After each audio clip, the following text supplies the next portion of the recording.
जा जरी सिगरेट की कहानी। रवि एक अकेला और शांत स्वभाव का आदमी था। वह हर शाम अपने ऑफिस के काम से थक कर अपने कमरे की बालकनी में बैठ जाता और सिगरेट पीता।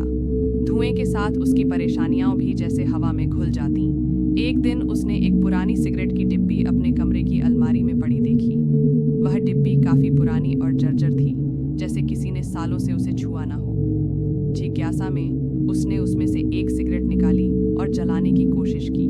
जैसे ही उसने पहला कश लिया, उसे अजीब सा महसूस हुआ। आंखों के सामने धुंधलापन छाने लगा और अचानक उसे किसी की धीमी सी आवाज सुनाई देने लगी। तुम यहाँ क्यों आए हो? एक रहस्यमयी और ठंडी आवाज गूंज उठी। रवि घबरा गया। उसने चारों ओर देखा, लेकिन कमरे में कोई नहीं था। उसने सिगरेट बुझाने की कोशिश की, लेकिन धुआं कमरे में और घना होने लगा। तभी उसे आईने में एक धुंधला प्रतिबिंब दिखा। एक आदमी जो उससे मिलता जुलता था, लेकिन उसकी आंखें गहरी काली थीं और चेहरे पर अजीब सी मुस्कान